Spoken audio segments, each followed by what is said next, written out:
인사를 이렇게 할 수 있겠죠. 네. 오늘 새해가 되어서 지난주는 윤모세 목장님께서 와주셨는데 오늘은 또 전효한 선교사님 와주셔서 감사합니다. 함께 오늘 생각해 볼 말씀의 타이틀을 같이 읽어보겠습니다. 시작. 영생의 길. 또 요절 16절 읽겠습니다. 시작. 어떤 사람이 주께 와서 이르되 내가 무슨 선한 일을 하여야 영생을 얻으리까. 제가 기도하고 말씀을 섬기겠습니다. 고마우신 사랑의 하나님 아버지, 2021년 새해 둘째 주를 허락하시고 또 저희들에게 또 마태복음을 계속 이어갈 수 있도록 도와주셔서 감사합니다. 주님, 성령으로 이 시간 이 자리에 함께 하시고 저희가 신령과 진정으로 예배하며 또 말씀을 마음으로 받게 하여 주시옵소서. 이 죄인을 긍휼히 여기시고 하나님의 말씀이 잘 증거될 수 있도록 또 우리 주 예수님의 그 진리가 잘 밝히 드러날 수 있도록 성령 하나님께서 시종일관 이 죄인과 함께하여 주시옵소서. 우리 구주 예수님 이름으로 기도합니다. 아멘.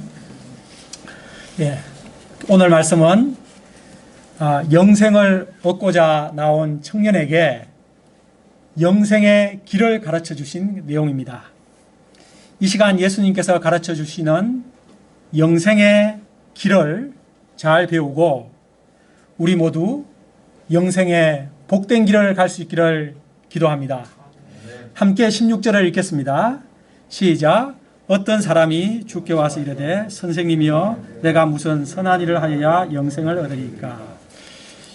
22절을 참조해 보십시오. 그러면 이 사람은 재물이 많은 청년이라는 것을 알 수 있습니다.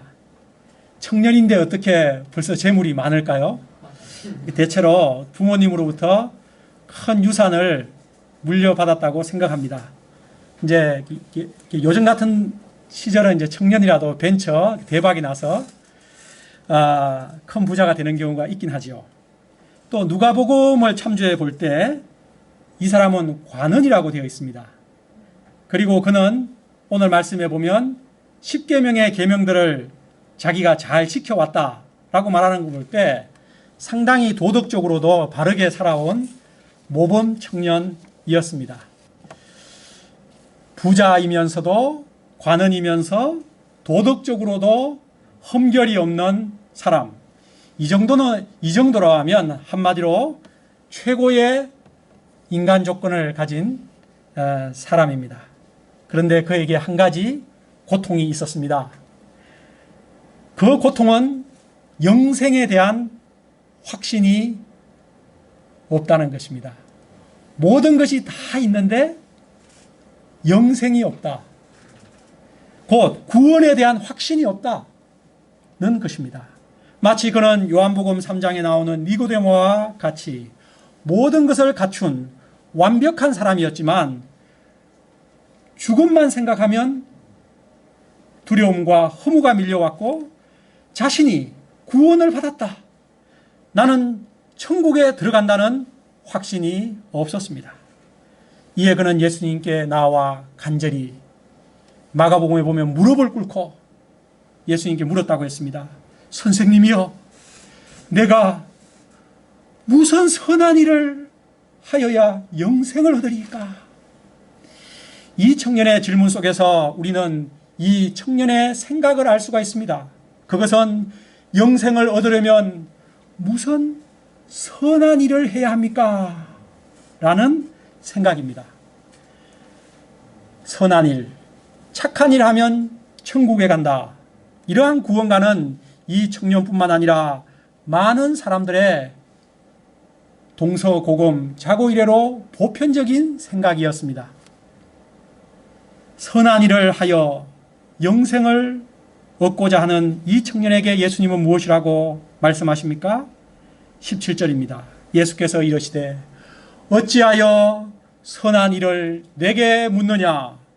선한 이는 오직 한 분이시니라. 이 한 분이 누구시죠? 예, 하나님이십니다. 예수님은 청년에게 선한 분은 오직 하나님 한 분뿐이시라고 말씀하셨습니다. 곧 하나님 그분 외에는 선한 존재가 없다는 것입니다. 모든 인간은 선하지 않다는 것입니다. 선하지 않은 우리 인간은 선을 결코 행할 수 없습니다. 우리 인간은 만물보다 거짓되고 부패한 죄악된 마음을 가지고 있기 때문에 결코 선을 행할 능력이 없습니다. 그 사도 바울의 로마서 7장 말씀처럼 선을 행하기 원하는 나에게 악을 행하는도다. 오호라 나는 공고한 사람이로다. 이것이 인간의 실존입니다.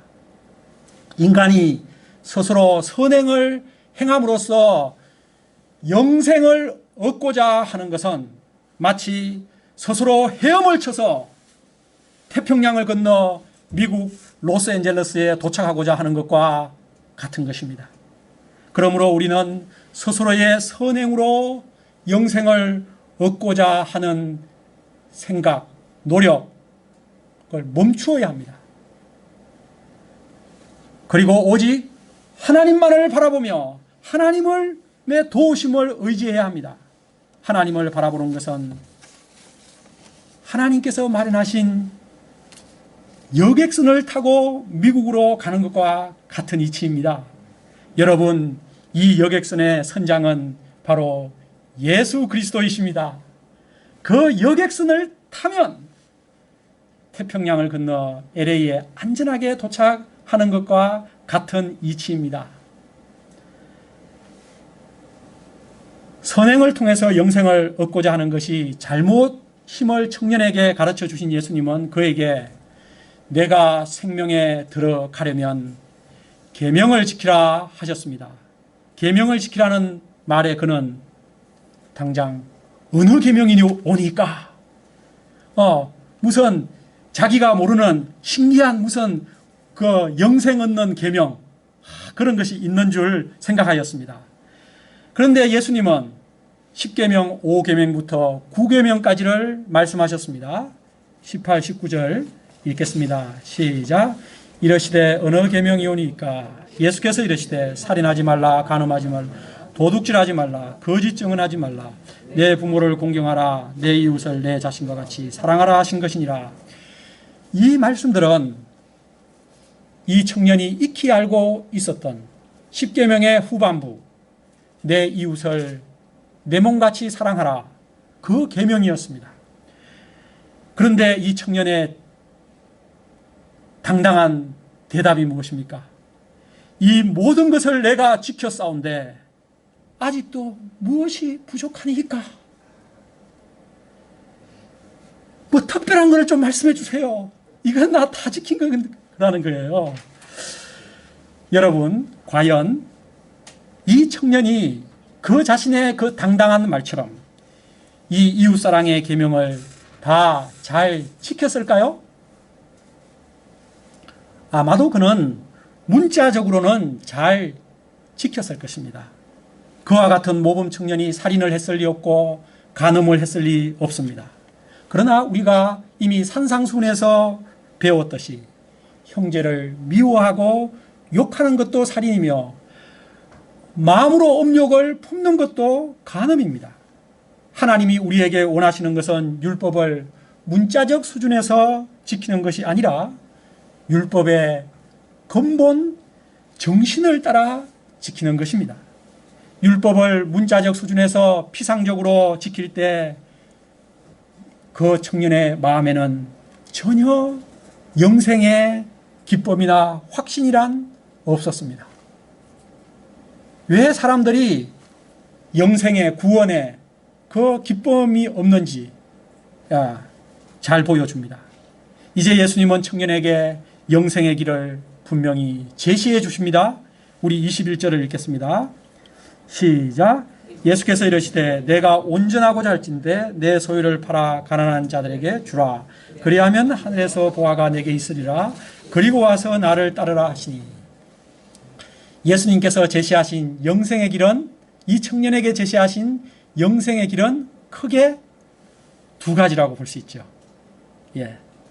첫 번째는 팔아 주라. 그리고 나를 따르라. 두 가지입니다. 그것을 차근차근 생각해 보겠습니다. 예수님은 그에게 소유를 팔아 가난한 자에게 주라 하셨습니다. 그런데 마가복음이나 누가복음 똑같은 내용이 나오는 그 복음서를 보면 팔아 앞에 뭐가 있죠? 다 팔아 주라고 되어 있습니다. 와, 내 소유를 다 팔아서 가난한 자에게 주라. 여러분, 예수님이 청년에게 너무 심한 말씀 하시는 것 아닙니까? 조금 팔아주라고 하면 좀 이해가 되는데 다 팔아주라니. 어떻게 소유를 다 팔아 가난한 자에게 줄 수 있단 말입니까? 실제로 중세 프란체스코, 성 프란체스코라는 사람은 그는 자신의 재산을 다 팔아서 가난한 사람에게 준 사람입니다. 바로 이 사람입니다. 아시시의 성자 성 프란체스코. 예. 그리고 그가 세운 프란체스코 수도회는 자신의 전 재산을 팔아 가난한 사람에게 나누어 준 것이 확인된 사람만이 프란체스코 수도원에 들어갈 수 있었습니다. 그러나 모든 그리스도인들이 이 프란체스코처럼 살 수가 없습니다. 어떻게 헌수 박사님 다 팔아 주고 프란체스코는 살 수 있을까요? 예. 그러면 여러분, 다 팔아주라는 말씀의 진정한 이 말씀의 진정한 의미가 무엇일까요? 우리 중에 자기의 재산을 다 팔아서 가난한 사람에게 나눠주고 예수님을 따를 수 있는 사람은 아마 없을 것입니다. 칼빈은 이 말씀에 대한 주석을 이렇게 하였습니다. 다 팔아주라는 이 말씀이 모든 신자에게 문자적으로 일괄되게 적용되는 말씀이 아니라 이 청년에게 주신 예수님의 말씀이다 라고 칼빈은 말했습니다. 이 청년에게 이 말씀이 가장 정확한 말씀이었다는 것입니다.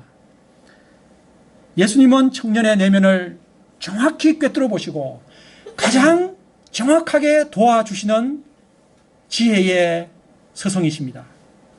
청년이 영생의 기쁨과 확신을 얻기 위해서 그의 마음에서 제거해야 할 장애물이 있음을 아셨던 것입니다. 그 바위 같은 장애물을 제거해야 영생에 막힌 길이 열리기 때문입니다.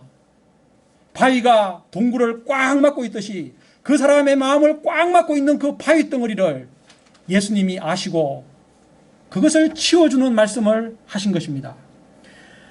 그 청년은 청년의 마음에 깊이 자리 잡고 있는 재물에 대한, 돈에 대한 애착이 있었습니다.